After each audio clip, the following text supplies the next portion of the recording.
Bapak dan Ibu Guru yang saya hormati, marilah kita panjatkan puji dan syukur kehadirat Allah Subhanahu wa taala bahwasanya kita dapat berkumpul pada kegiatan hari ini dalam keadaan sehat walafiat.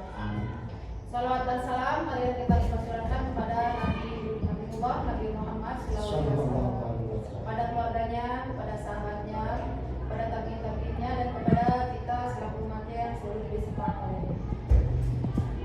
Dalam kegiatan ini saya akan melaksanakan tugas saya sebagai calon guru pondok. Terima kasih atas kehadiran Bapak dan Ibu dari atas undangan saya. Dan kita awali kegiatan ini dengan mengucapkan bismillah bersama-sama. Bismillahirrahmanirrahim.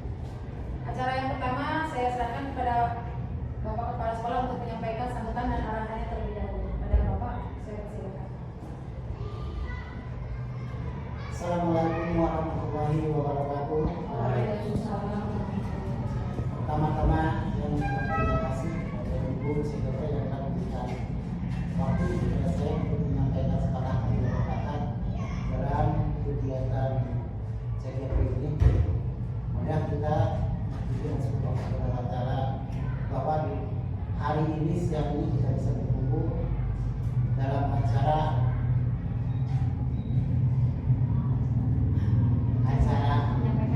menyampaikan materi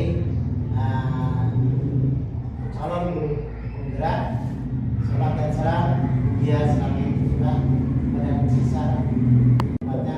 Kemudian semoga kita mendapat rahmat dari beliau Ibu CGP yang kami hormati dan ibu-ibu Dewan Guru SD Cipatin yang kami hormati juga. Alhamdulillah dalam kesempatan ini untuk CGP berjalan lancar. Semoga apa yang dicita-citakan oleh Ibu sebagai CGP mendapatkan rahmat dari Allah Subhanahu wa taala. Manfaat dan tujuan CGP itu sangat besar bagi kita semua. Kenapa? Karena dalam CGP itu kita akan meningkatkan kompetensi kemampuan kita sebagai guru untuk memberikan aplikasi dalam kegiatan pembelajaran di sekolah. Karena dalam CGP itu ibu itu harus kreatif. Nah, rupanya yang bisa saya sampaikan itu, mohon maaf banyak bicara banyak salahnya. Mudah-mudahan segala yang disampaikan oleh saya banyak manfaatnya khusus bagi saya pribadi, tentunya ibu dan bapak. Wassalamualaikum warahmatullahi wabarakatuh. Waalaikumsalam warahmatullahi wabarakatuh.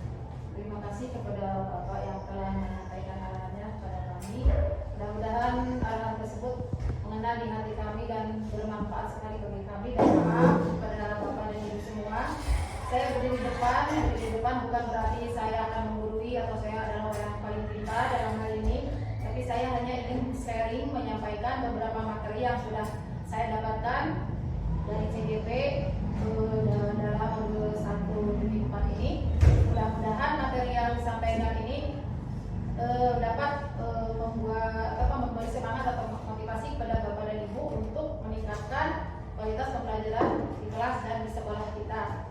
Namun sebelumnya mohon maaf apabila dalam penyampaian nanti masih banyak kekurangan atau kurang lancar dalam penyampaiannya, karena memang materinya sangat banyak dan mungkin ada beberapa yang mungkin sudah agak lupa ya. Saya mohon maaf sebesar-besarnya. Baiklah, kita mulai saja. Yang saya akan sampaikan yaitu aksi nyata nomor 1/4. Saya Rida Heni, CGP Angkatan 7 Kabupaten Sumedang, dengan fasilitator IM Karimah dan pengajar praktik Nana Suliana. Materi yang akan saya sampaikan yaitu budaya positif.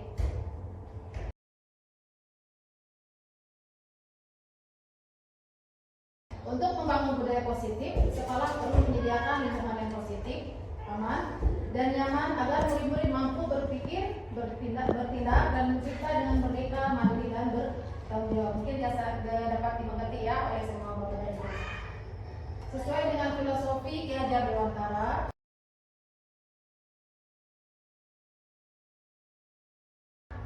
bahwa anak didik adalah ibarat tanaman dan guru adalah ibarat petani, di mana seorang petani harus memperhatikan kebutuhan tanaman-tanamannya, sehingga kita harus merawat tanaman tersebut hingga nanti tercapai atau dapat kita petik hasilnya.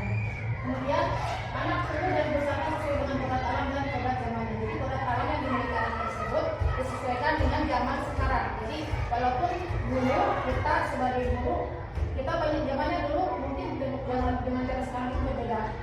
Jadi tidak bisa disamakan anak dengan kita, karena zaman kita dengan zaman sekarang mungkin berbeda. Jadi yang dari zaman sekarang kodrat alamnya disesuaikan dengan zaman sekarang, perkembangan teknologinya. Kemudian anak didik sudah memiliki karakter ibarat tulisan samar-samar. Jadi seorang guru berperan mempertebal lukisan karakter yang baik dan menghilangkan lukisan karakter yang buruk, sehingga anak sampai pada tujuan dengan selamat dan bahagia. Maksudnya karakter setiap anak dari lahir itu berbeda-beda dan sudah memiliki karakter masing-masing. Cuma dalam karakter itu ada yang karakter baik dan ada yang karakter buruknya. Nah, kita tugasnya hanya mempertebal karakter baiknya supaya karakter buruknya itu tertutupi, bahkan lama-lama hilang. Karena karakter baiknya kita gali, kita bimbing untuk bisa meningkatkan lagi supaya anak itu jadi lebih baik dan akan maksud selama bertujuan itu dan bahagia sampai masa depan yang anak-anak kita itu benar-benar tercapai kebahagiaan hidupnya. Kemudian dalam mendidik anak, seorang guru menghamba pada murid, yang artinya seorang guru menjadi penuntun, pembimbing dan pamong bagi anak didiknya. Nah, di sini bukan berarti menghamba kepada anak kita hormat kepada anak, bukan ya, tapi kita benar-benar membimbing atau menuntun keinginan anak sesuai dengan karakter anak. Jadi jangan anak disuruh memaksa menurut kita, tapi kita yang menuntun kompetensi anak. Jadi apa yang dimiliki anak tersebut kita hanya membimbing, menuntun, membawa ke arah yang baik dan benar. Dalam melaksanakan tugas pendidik dan membimbing, seorang guru merupakan seorang pemimpin pembelajaran yang menerapkan kepemimpinan, yaitu sesuai dengan trilogi Ki Hajar Dewantara, yaitu Ingat Rasul Gulodo di depan memberi contoh, Ingman Jaman Karso di tengah menyemangati, dan Tutuli Handayani di belakang mendorong anak. Jadi mungkin kita semua sudah melaksanakan hal seperti itu ya dari dulu. Jadi kita biasanya kan murid itu selalu mencontoh gurunya. Jadi kita harus memberikan contoh guru yang baik sebelum anak-anak itu berperilaku ke depannya. Kemudian di tengah-tengah kita anak-anak semangat, kita memberi semangat, dan ketika sudah anak maju, kita memberi dorongan dari belakang. Nah, dalam sekarang kurikulum kita adalah kurikulum Merdeka ya, KM. Ada profil wajar Pancasila yang harus dikuasai oleh anak, yaitu ada 6 ya.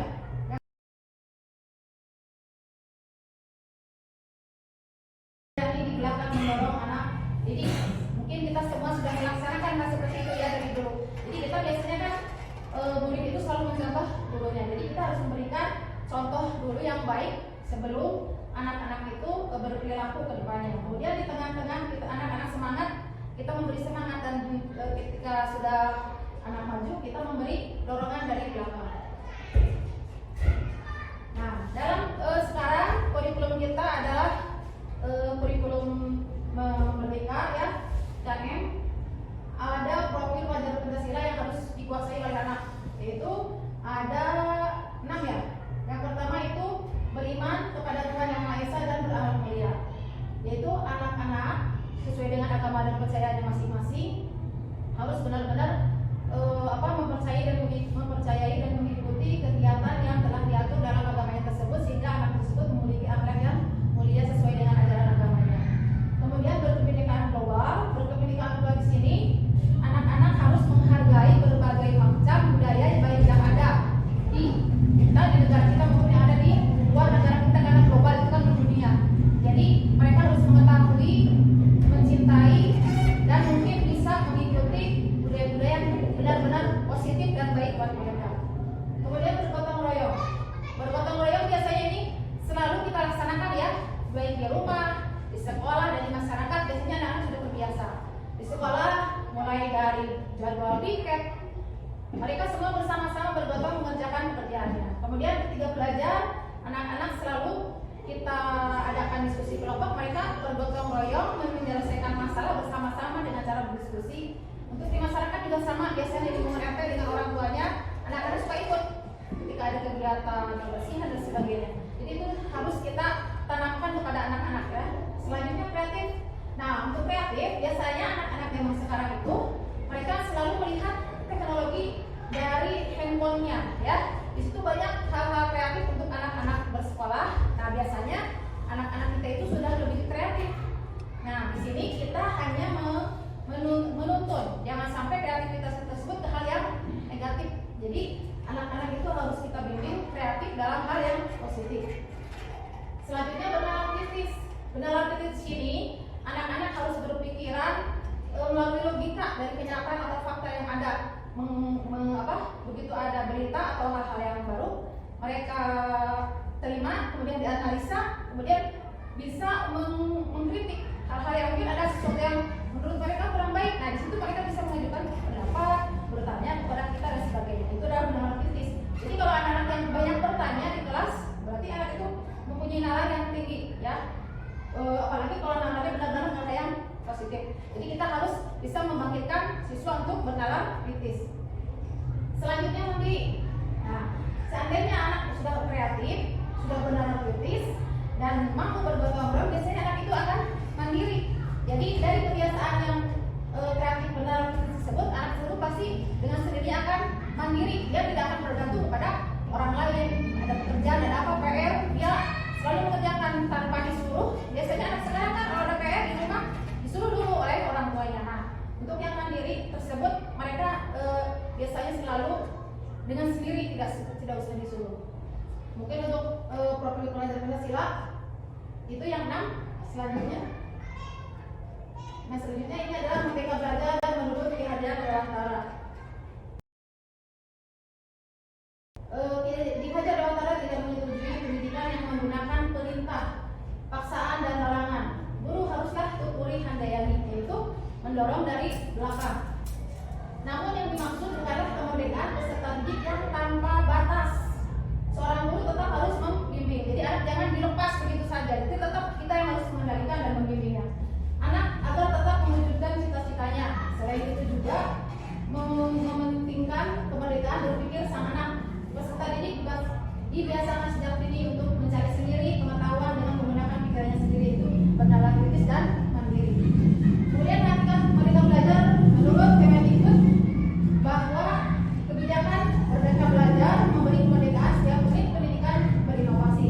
Konsep ini harus menyesuaikan kondisi di mana proses belajar ada, baik sisi budaya, kearifan lokal, sosioekonomi maupun infrastruktur.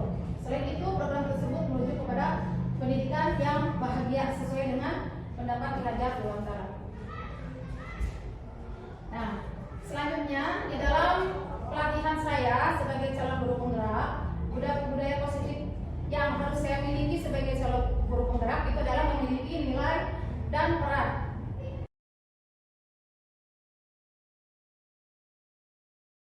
Harus memiliki 5 nilai. Yang pertama, berpihak pada murid. Jadi yang seperti tadi, yang menghamba kepada Allah, kepada anak, maaf.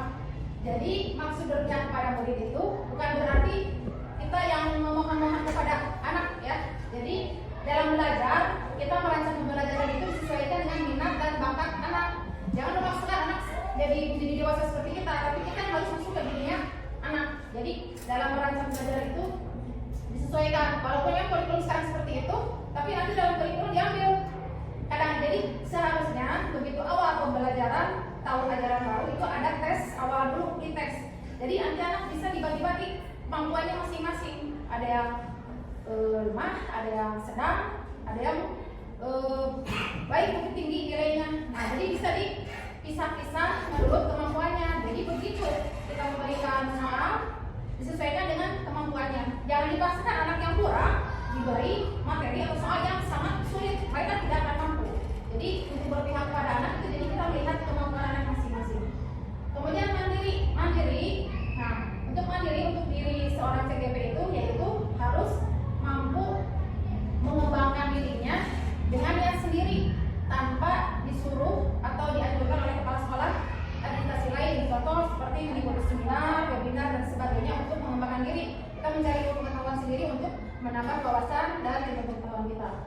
Kemudian reflektif yaitu harus mampu mengevaluasi kegiatan atau pembelajaran yang sudah kita lakukan untuk memperbaiki kekurangan dan kelemahan yang sudah kita lakukan dan diperbaiki untuk pertemuan kedepannya, dan harus mau menerima masukan dari rekan sejawat ya. Begitupun saya kepada rekan sejawat juga sama, jadi kita sharing, saling merefleksi ya. Selanjutnya kolaboratif. Dalam kolaboratif, sebagai seorang guru harus mampu berkolaboratif dengan siswa, dengan sesama rekan sejawat, dengan guru, dengan kepala sekolah, juga dengan orang tua murid demi kelangsungan pembelajaran, meningkatkan pendidikan anak didik kita. Jadi seandainya kan sekarang suka ada tugas dari sekolah ya, yang kemarin ya 2013 selalu ada tugas yang disertakan dengan orang tua. Nah di sini kita sebagai guru harus bisa kepada anak itu harus bisa benar-benar orang tua itu ikut membantu ya, membantu kegiatan yang harus dilakukan oleh anak. Kemudian inovatif. Dalam inovatif, sebagai seorang guru penggerak itu harus membuat inovasi-inovasi yang baru ya, peningkatan. Pokoknya sekarang mungkin levelnya level 1, saya harus sudah mulai level 2 dan level 3 mungkin seperti itu ya. Jadi namanya ada hal baru kan sekarang teknologi yang sudah semakin canggih. Mungkin saya masih banyak kekurangan, masih banyak belajar, tapi harus mau ya mencari inovasi-inovasi baru supaya pembelajaran sekolah itu lebih menyenangkan buat anak. Jadi tujuannya untuk anak. Selanjutnya peran. Maaf sebentar ya. Untuk peran, yang pertama guru penggerak berperan menjadi pemimpin pembelajar. Jadi pemimpin pelajar di sini harus mampu menjadi seorang pengajar atau pembelajar di kelas, minimal di kelas. Kemudian dengan teman sejawat juga bisa itu dalam suatu hal tertentu mungkin ya. Jadi yang pertama pasti harus bisa mengajar dulu dengan anak didik di depan kelas ya. Kan mungkin ada zaman sekarang guru yang di depan anak itu yang nervous atau bagaimana, masih ada karena guru yang muda belum berpengalaman. Jadi di sini kita sebagai calon penggerak harus mampu menjadi pemimpin pembelajar. Kemudian yang kedua menjadi coach atau pelatih bagi guru lain. Pelatih di sini kita sharing dengan teman sejawat, yaitu memberikan ilmu-ilmu yang dapat meningkatkan pembelajaran siswa ya, atau ada kemampuan lain dari dibandingkan dengan yang lain. Pokoknya ada seseorang yang mampu memiliki ilmu yang lain. Nah, kita bisa memberikan ilmu tersebut kepada rekan-rekan guru dengan memberi pelatihan ya, dengan sharing dan sebagainya. Kemudian mendorong kolaborasi. Mendorong kolaborasi itu lebih sama dengan yang kolaboratif. Jadi kita harus bisa mendorong siswa atau guru berkolaboratif dengan orang tua, dengan masyarakat. Jadi kita harus bisa menggerakkan, atau CGP itu menggerakkan ya, menggerakkan supaya dapat mendorong agar orang lain itu mau berkolaborasi, jangan saya sendiri. Tujuannya apa? Untuk menyelesaikan permasalahan-permasalahan yang ada di kelas, di sekolah tentang anak didik. Jadi kita biasanya kan di ruang guru-guru suka berdiskusi pada si A. Ada anak si A kelas ini seperti ini. Nah kita kan suka membahas juga ya. Nah di situ adalah mendorong kolaborasi. Jadi saya sebagai CGP harus mengajak ibu-ibu untuk ayo kita diskusikan hal tersebut. Nah seperti itu. Kemudian mewujudkan kepemimpinan murid. Di sini seorang CGP harus mampu membimbing siswa untuk menjadi seorang pemimpin di murid-murid. Contoh kalau di kelas ada ketua kelas. Nah jadi anak itu jangan diberi kelemahan, diberi kekuatan bahwa kamu pasti bisa menjadi seorang pemimpin di kelas. Ya, berikan pemimpin itu harus seperti ini. Jadi mereka itu, oh iya saya semangat, saya masih bisa. Nah seperti itu.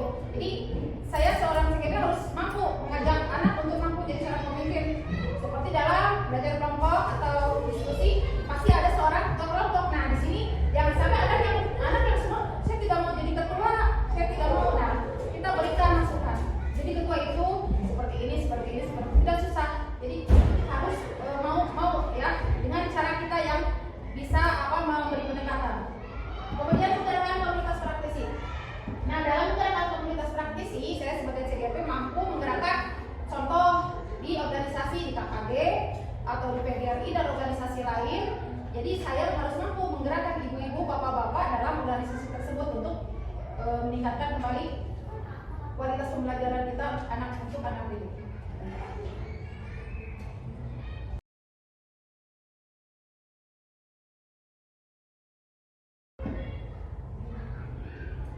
Selanjutnya itu disiplin positif. Disiplin positif itu yang pertama ada perubahan perilaku belajar, kemudian disiplin positif, kemudian motivasi perilaku manusia, kemudian kebutuhan dasar manusia, posisi kontrol guru, keyakinan kelas, dan segitiga restitusi. Yang pertama yaitu perubahan paradigma belajar. Perubahan di sini kita harus bisa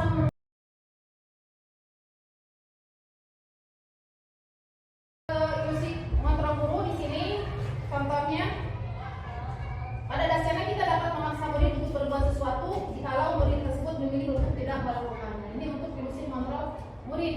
Ini dari stimulus respon. Nanti kita harus berubah ke teori kontrolnya. Kemudian ilusi bahwa semua penguatan positif efektif dan bermanfaat. Nah, penguasaan positif atau didikan adalah bentuk-bentuk kontrol ya. Segala usaha untuk mempengaruhi murid agar mengulangi suatu perilaku tertentu adalah suatu usaha untuk mengontrol murid tersebut. Kemudian ilusi bahwa kritik dan membuat orang merasa bersalah dapat menguatkan karakter. Itu menggunakan kritik dan rasa bersalah untuk mengontrol murid menuju pada identitas gagal. Jadi di sini untuk mengkritik dan memberi orang merasa bersalah itu nanti mereka merasa bahwa ini adalah jadi anak yang gagal. Jadi sebaiknya itu kita untuk kedepannya jangan seperti itu, jadi dirubah nanti ya. Kemudian ilusi bahwa orang dewasa memiliki hak untuk memaksa. Nah di sini bahwa mereka orang dewasa itu percaya bahwa mereka memiliki tanggung jawab untuk membuat murid berbuat hal-hal tertentu. Apapun yang dilakukan dapat diterima selama ada sebuah kemampuan berdasarkan sebuah kemampuan kerja. Kemudian orang dewasa akan menyadari bahwa perilaku memaksa tidak akan efektif untuk jangka waktu panjang. Untuk jangka waktu pendek mungkin bisa terjadi, tapi untuk kedepannya nanti mereka akan merasa bosan sendiri dan tidak akan menurun. Nah, untuk teori kontrolnya, realita bahwa kebutuhan kita itu berbeda. Kita menganggap kebutuhan semua manusia itu sama, kebutuhan anak itu sama, padahal ternyata tidak. Kebutuhan manusia itu pasti akan berbeda. Kemudian setiap orang memiliki gambaran yang berbeda. Perasaan kita melihat bulan, bulan di bulan pasti punya pandangannya itu pasti sama, seperti itu. Padahal belum tentu. Begitu ditanya setiap orang, pasti mereka memiliki gambaran yang berbeda tentang bulan. Mungkin seorang yang lain menyebutkan, oh bulan itu udah ada, sama yang ini tidak, bulan itu halus dan sebagainya. Kemudian kita berusaha memahami orang lain tentang dunia, bahwa dunia itu orang lain menganggap seperti itu. Dunia banyak hal-hal yang sangat banyak luas dan ragam, tapi itu tidak sama ya. Memahami dunia itu orang setiap orang itu pasti berbeda. Kemudian semua perilaku memiliki tujuan. Jadi apa yang dilakukan pasti ada tujuan tertentu. Setiap perilaku itu pasti ada tujuan masing-masing. Hanya Anda yang bisa mengontrol diri Anda. Jadi apapun yang dilakukan, selama kita teguh pada diri kita, orang lain mau merayu, mau bagaimana, tetap kontrol ada di diri kita masing-masing ya. Itu untuk perubahan paradigma dan melalui kontrol diri. Contoh seperti ini. Jika si A mempunyai di tangannya itu, contohnya seperti ini ilustrasinya, mengepalkan tangan yang A, karena di tangannya itu ada sesuatu hal yang sangat penting, berharga untuk kehidupan masa depannya dan tidak boleh dibuka oleh siapapun, walaupun dengan bagaimana cara pun. Ini si A pasti akan menggenggam tangannya, kepala tangannya. Kemudian si B tugasnya adalah membujuk, merayu, bahkan memberi uang agar si A mau membuka kepala tangannya, karena ingin supaya A ini mau mengikuti arahannya. Tapi dia itu tidak mau, karena ini adalah masa depannya sangat penting. Nah, kira-kira ini si A ini akan bagaimana? Karena kontrol diri itu masih ada di si A. Dia tidak akan terbujuk oleh si B, karena dia sudah mengontrol dirinya, sudah kuat. Saya tidak akan terpengaruh walaupun si B memberi uang sekalipun, memaksa untuk membuka tangan ini, karena ini adalah masa depan saya tidak boleh membukanya. Nah, jadi seperti itu. Yang bisa mengontrol diri Anda adalah diri kita sendiri, walaupun dibujuk apapun. Itu adalah perubahan dari stimulus respon ke kontrol diri. Kemudian Anda tidak bisa mengontrol orang lain, yang mengontrol diri kita adalah diri sendiri. Kita berpikir, oh kalau begini kita itu pasti begini, kalau begitu kita pasti begitu. Jadi kontrol oleh diri sendiri. Sebelum kita berbicara, kita berpikir dulu seperti itu. Kalau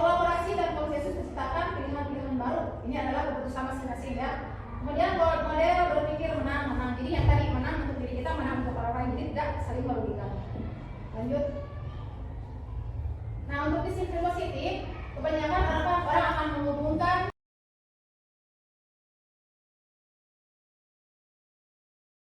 dalam budaya kita, makna kata disiplin dimaknai menjadi sesuatu yang dilakukan seseorang pada orang lain untuk mendapatkan kepatuhan.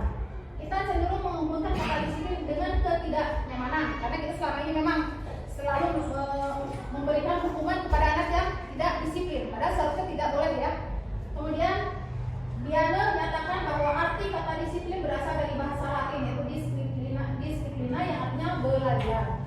Disiplin diri juga mempelajari bagaimana cara kita mengontrol diri dan bagaimana menguasai diri untuk memilih tindakan yang mengacu pada nilai-nilai yang kita hargai agar tercapai tujuan mulia yang diinginkan. Jadi tetap disiplin itu harus ada, tetapi harus disiplin yang positif. Selanjutnya motivasi perilaku manusia.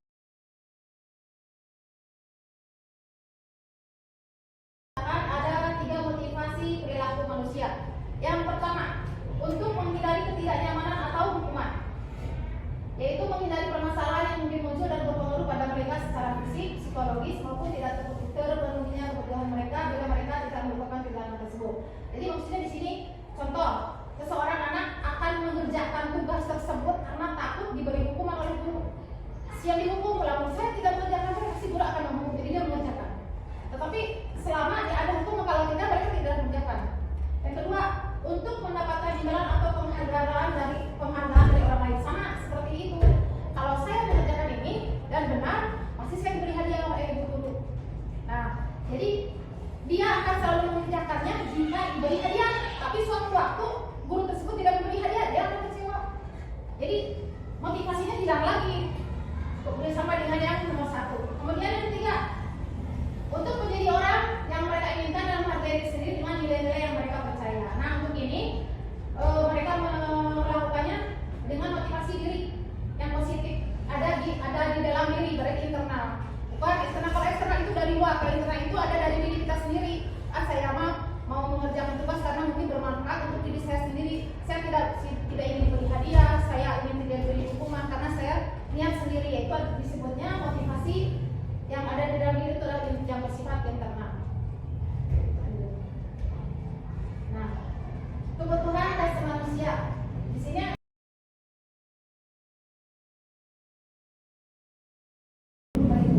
Nah, yang pertama, kebutuhan dasar manusia bertahan hidup.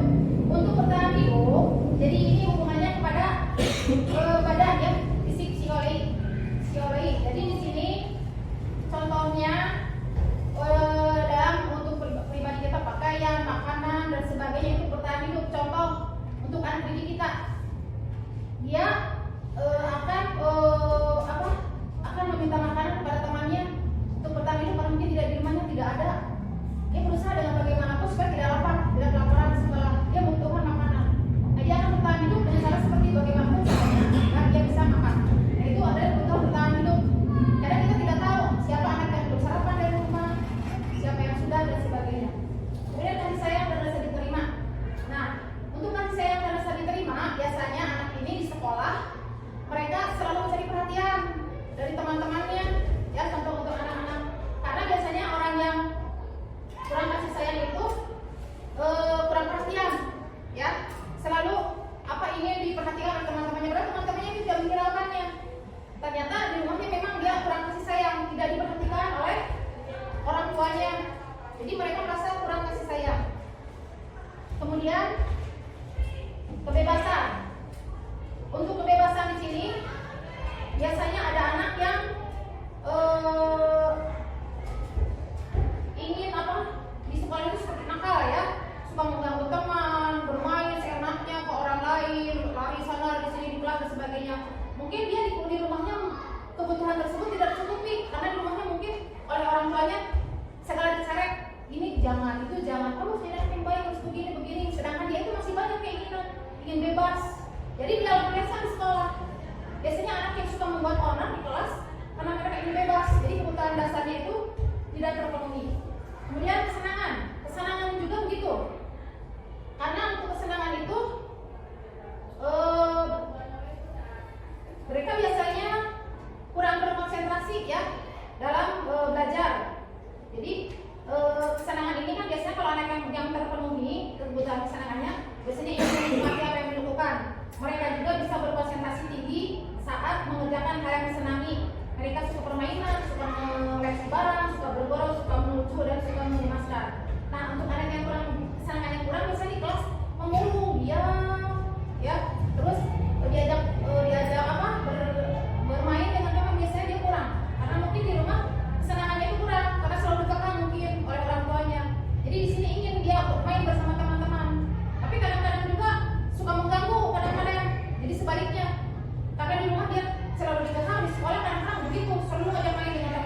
belajar dia banyak ngobrol, kita main ini, karena di rumah mungkin dia tidak terperhatikan tentang itu, tentang kebebasan.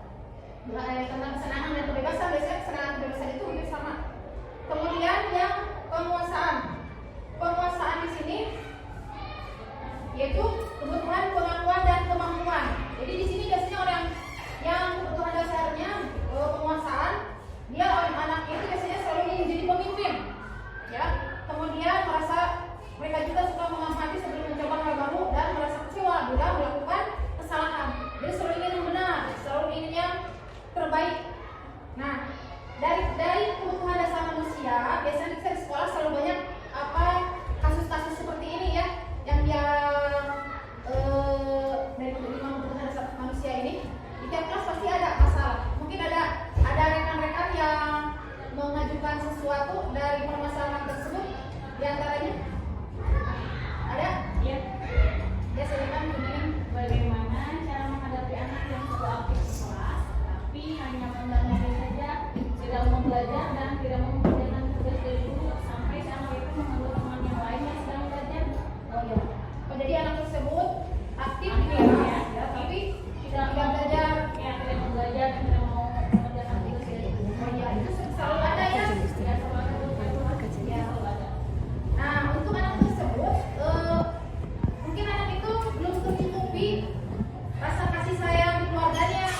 Jadi anak tersebut butuh perhatian dari orang dewasa. Jadi selalu ingin mencari perhatian dengan teman-temannya, bukan yang sedang belajar di toel atau diajak ngobrol, sedangkan yang lain sedang belajar. Kemudian kebebasan kesenangannya juga mungkin belum terpenuhi karena mungkin dikekang oleh orang tuanya. Nah, untuk kita untuk supaya anak tersebut bisa kembali seperti anak yang lain, kita melakukan pendekatan terhadap anak tersebut. Kita panggil anak tersebut, kita ajak ngobrol secara obrolan anak sekolah ya, anak-anak. Jadi kita bahasanya jangan bahasa dewasa, bahasa anak. Kita ajak ngobrol sampai anak itu berani mengutarakan, saya itu begini. Jadi kita tahu, ternyata anak begini di rumahnya. Jadi sekolah pasti seperti ini. Jadi kita lakukan dulu pendekatan, dipanggil anak tersebut, ada pendekatan, ngobrol, kita dekat. Mereka pasti kan senang dekat dengan kita. Suatu waktu pasti kita sedang tidak ada panggilan, dia akan ke kita, Bu, Ibu pengen ngobrol lagi sama Ibu atau main Bu atau bagaimana gitu ya. Nah, ketika kita sudah tahu permasalahannya, kita hubungi orang tuanya, kita ajak ngobrol, ibunya panggil ke sekolah, ya. Minimal ibunya kan biasanya anak dekat dengan ibu. Kita beritahu bahwa anak ibu di sekolah itu seperti ini. Mungkin kita kan bisa bilang dulu, mungkin di rumah itu di rumah itu seperti apa kebiasaannya, terus ibu dan bapaknya seperti apa kepada anak, sehingga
bisa. Jadi nanti kalau kita sudah dapat kuncinya anak itu seperti itu, tidak konsultasi, kita berkolaborasi, kita dengan orang tuanya, nanti mungkin akan ketemu titik akhirnya bahwa anak itu, oh ternyata dia tidak bisa di bareng belajar dengan anak yang normal, ya. Mungkin bisa dengan anak-anak yang berkebutuhan khusus lainnya, mungkin ya, diantaranya seperti itu. Jadi mungkin bisa seperti itu ya Pak ya, kami dulu anaknya diajak ngobrol, langsung orang tuanya juga sama seperti yang tadi, karena memang keberadaannya selalu mengganggu temannya ya. Oke yang saya ya. Mungkin itu jawaban dari saya dari kebutuhan dasar manusia. Mudah-mudahan kita nanti bisa ya mengidentifikasi murid-murid kita masing-masing di kelas melalui kebutuhan dasar manusia, dan ini harus kita lakukan setelah kita mengetahui 5 kebutuhan dasar manusia ini. Jadi nanti kita dengan murid itu pembelajaran benar-benar akan diserap dengan baik oleh siswa, karena kita sudah tahu, sudah masuk ke ranah pribadinya masing-masing, sudah tahu. Jadi kita menyampaikannya pun enak gitu ya kepada mereka. Lanjut. Nah, di sini ada 5 posisi kontrol guru. 5 posisi kontrol.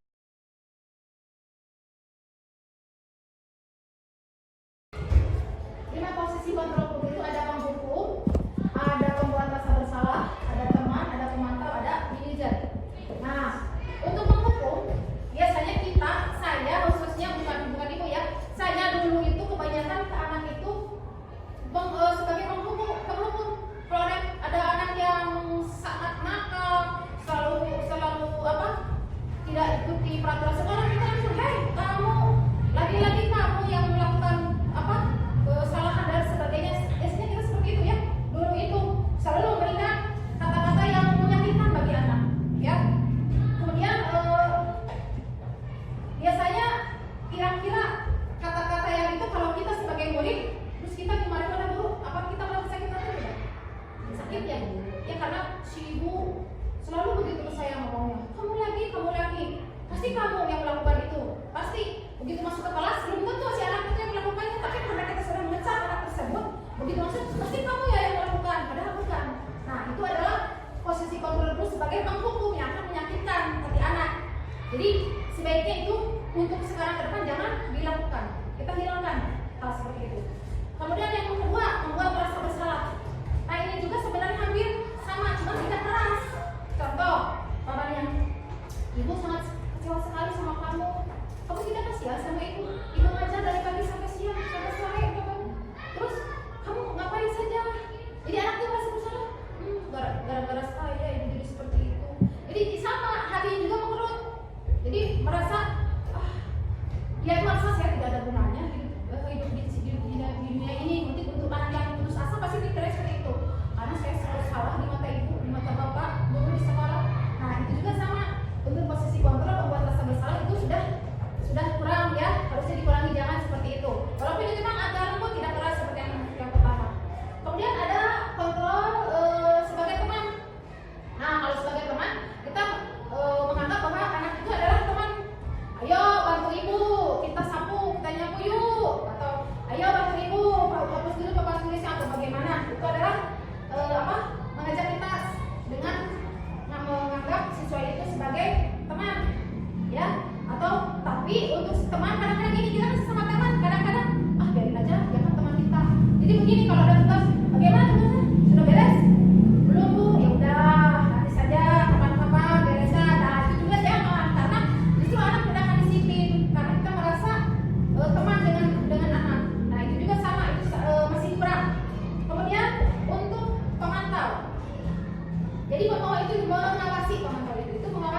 ayo sini kamu, kenapa kamu datang terlambat?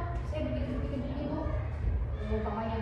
Terus kamu karena kamu terlambat, kamu bisa bertanggung jawab tidak keterlambatan kamu?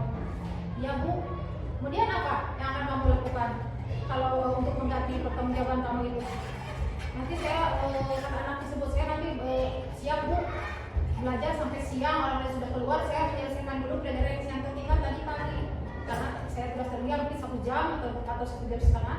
Jadi nanti setelah terakhir orang lain pulang, saya bersedia Bu menyelesaikan pembelajaran yang tadi yang tertinggal. Nah itu untuk mini check. Jadi menjadinya bijaksana, ya, bijaksana memberikan konsekuensi kepada anak sesuai dengan kesalahan yang dilakukan, tidak menghukum, tidak menghakimi, tidak menyakitkan untuk anak. Nah itu mungkin untuk kontraposisi. Nah untuk mini tadi biasanya sudah melakukan keyakinan kelas biasanya. Nah keyakinan kelas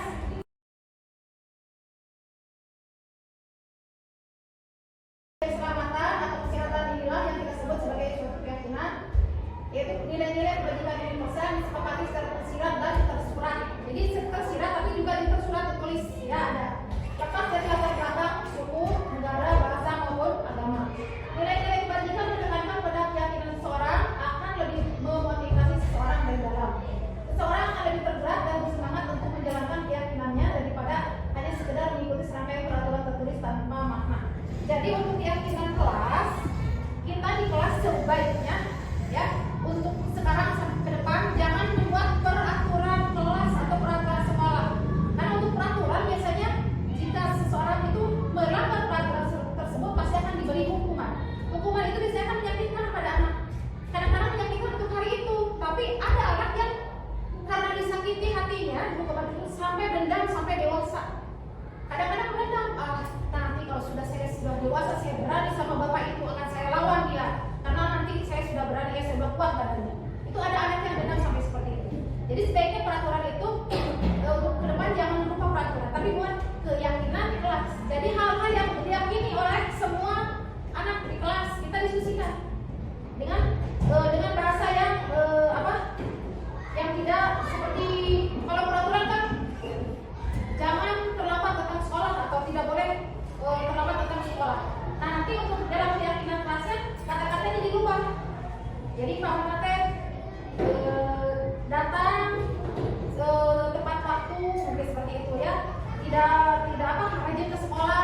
Untuk anak yang suka memboloskan di dalam membolos sekolah. Nah untuk yang keyakinan kelas diganti menjadi rajin ke sekolah. Kamu harus rajin ke sekolah.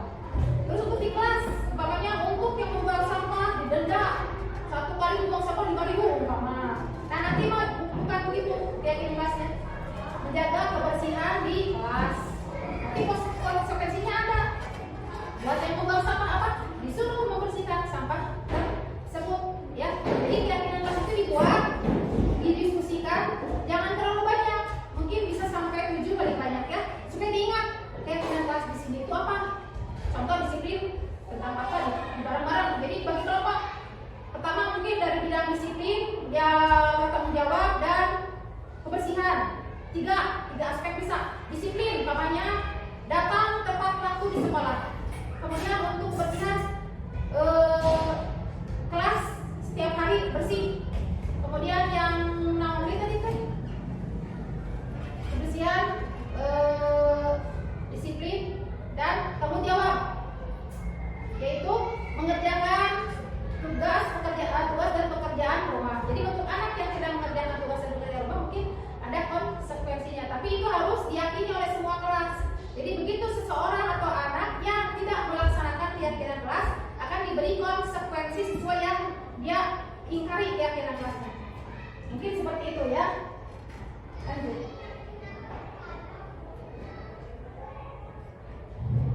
Nah, pembentukan keyakinan sekolah atau kelas yang pertama, keyakinan kelas bersifat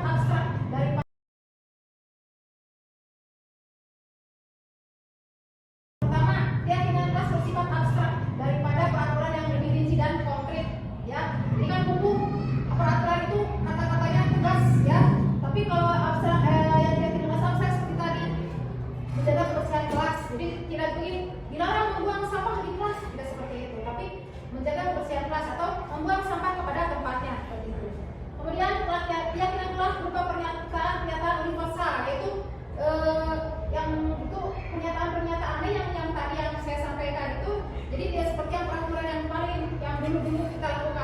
Jadi yang harus universal, ya, mencakup semuanya dan diyakini oleh semua.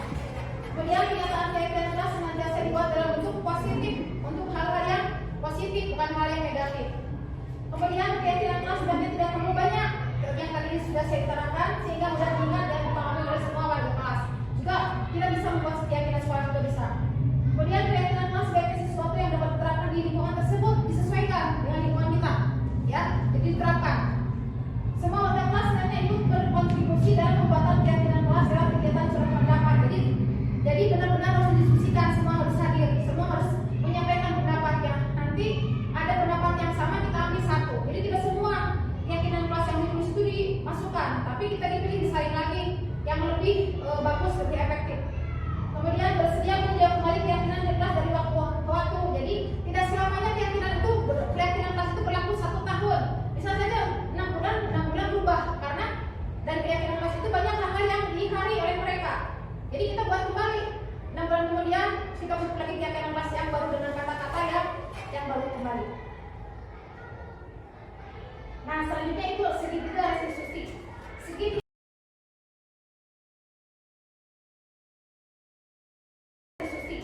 Segitiga restitusi yaitu suatu pendekatan untuk menciptakan disiplin positif, ya, dengan menggunakan segitiga restitusi. Jadi dalam segitiga restitusi itu ada, makanya disebut segitiga, itu ada 3. Yang pertama validasi tindakan yang salah, kemudian menyatakan keyakinan dan menstabilkan identitas. Yang pertama menstabilkan identitas dulu, ya. Jadi di sini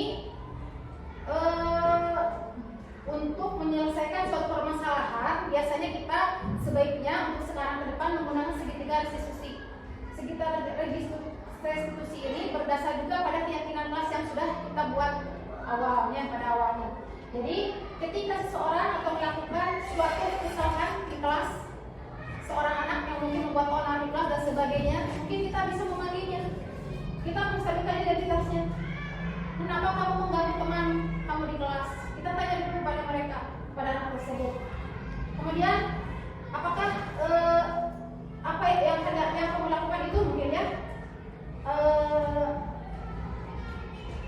Maksudnya di sini kesalahan tersebut apakah menurut kamu benar atau tidak? Mengganggu teman di kelas, umpamanya. Terus anak itu pasti akan berkata, tidak bu, terus kenapa kamu lakukan? Ya, memang berbuat salah itu setiap orang bukan manusia sempurna, setiap orang pasti akan melakukan kesalahan. Tetapi kesalahan yang telah kamu perbuat akan merugikan orang lain, ya, juga merugikan teman diri sendiri juga, karena kamu akan tidak disenangi oleh teman-teman yang lain. Kemudian memvalidasi tindakan yang salah. Jadi tindakan yang dilakukan yaitu untuk memenuhi kebutuhan dasarnya. Jadi kita lihat kenapa anak melakukan tersebut. Mungkin kebutuhan dasar yang 5 tadi tidak terpenuhi. Mungkin di rumahnya dia tidak memiliki kebebasan, jadi di kelas dia membuat onar di temannya, selalu ingin mengganggu temannya. Mungkin bisa seperti itu. Jadi kita mengidentifikasi, ya, sebaiknya kamu jangan lakukan itu. Padahal kamu bisa melakukan yang memang kamu melakukan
kembali kesalahan dirinya bahwa oh saya itu harus begini baik dengan melakukan segitiga restitusi. Jadi untuk menyelesaikan permasalahan anak-anak di kelas atau di sekolah, kita sebaiknya menggunakan segitiga restitusi. Jadi kita tidak selalu memberi hukuman. Itu akan kembali lagi kepada anak tersebut supaya anak tersebut bisa kembali ke kelasnya atau kelompoknya dan diterima lagi oleh teman-temannya. Tujuan restitusi adalah seperti itu, ya. Mungkin dimengerti dong ya? Ya.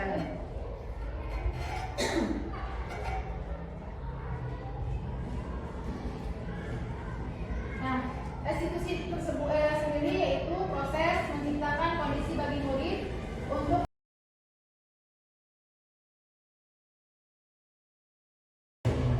restitusi, proses kolaboratif yang menjaga murid untuk mencari solusi untuk masalah dan membantu murid berpikir tentang orang seperti apa yang mereka inginkan dan bagaimana mereka harus memperlakukan orang lain.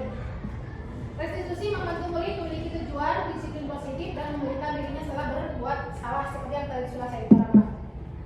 Tahapan segitiga restitusi yang pertama menstabilkan identitas, yaitu bertujuan untuk mengubah identitas anak dari yang gagal karena melakukan kesalahan menjadi orang yang sukses. Kemudian validasi tindakan yang salah, yaitu pembuktian tindakan yang salah dengan memahami alasan dan menyadari setiap tindakan memiliki tujuan dan penemuan kebutuhan dasar manusia. Yang ketiga, menanyakan keyakinan merupakan keadaan yang siap untuk dihubungkan dengan nilai-nilai yang dipercaya dan berminat menjadi orang yang menginginkan identitas yang sukses, seperti yang tadi sudah saya utarakan.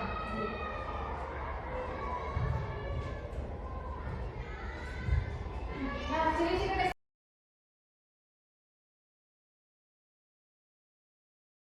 untuk belajar dari kesalahan yang tadi itu ya yang sudah saya utarakan. Kemudian restitusi memperbaiki hubungan. Jadi hubungan dengan sesama teman akan kembali menjadi baik, tidak terjadi anak yang berantem lah dan sebagainya. Sekarang kan ada anak yang suka membuli ya pada temannya. Jadi dengan segitiga restitusi hal tersebut tidak akan terjadi ya.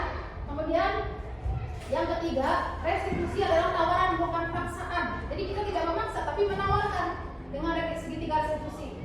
Kemudian yang keempat, restitusi menuntut untuk melihat ke dalam diri. Ini dikembalikan lagi kepada diri anak tersebut ya, seperti yang tadi sudah saya utarakan. Bagaimana dia memperbaiki kesalahan yang sudah dia lakukan. 5. Mencari kebutuhan dasar yang mendasari tindakan. Jadi kebutuhan dasar apa yang mungkin belum terpenuhi oleh anak tersebut.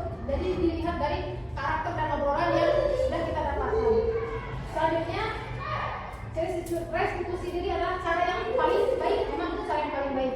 Kemudian restitusi fokus pada karakter, bukan tindakan. Jadi karakter anak yang akan kita ubah ya supaya anak itu menjadi anak yang baik. Kemudian restitusi merupakan penguatan. 9. Restitusi fokus pada solusi. Jadi kita mengadakan restitusi itu untuk membuat solusi dari permasalahan yang ada. Jangan sampai ada permasalahan dengan siswa tapi tidak pernah mencapai solusi untuk menyelesaikan masalah tersebut. Nah, dengan segitiga restitusi, permasalahan apapun pasti akan beres dan akan dicapai solusinya. Kemudian yang terakhir, restitusi mengembalikan murid yang berbuat salah pada kelompoknya seperti yang tadi. Jadi mereka kembali diterima oleh kelompoknya, tidak akan dibenci oleh semua teman di kelas atau di sekolah. Mungkin seperti itu. Nah, alhamdulillah materi yang saya sampaikan sudah selesai. Terima kasih kepada Bapak dan Ibu yang telah bersedia mendengarkan saya berbicara di depan, walaupun mungkin ada yang dimengerti, ada yang belum dimengerti, tapi ini memang tugas saya untuk menyampaikan budaya positif ini kepada ibu-ibu dan bapak-bapak agar dapat kita laksanakan di sekolah kita untuk mencapai peningkatan kualitas pembelajaran kita dan anak didik kita untuk lebih baik, lebih maju dan memotivasi diri kita dan juga anak-anak. Mungkin hanya sampai di sini. Mohon maaf atas kesalahan-kesalahan yang setelah saya sampaikan. Mungkin banyak kesalahan yang setelah saya sampaikan.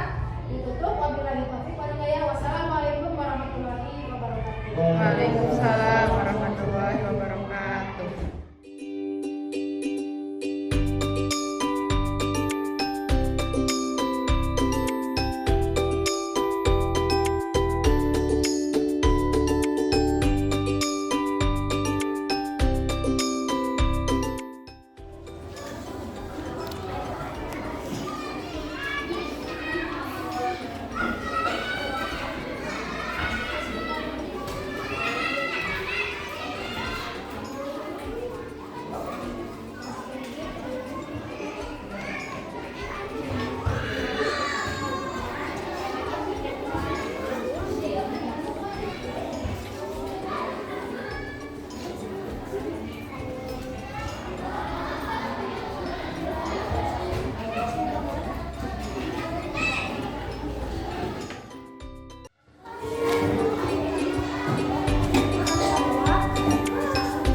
menghargai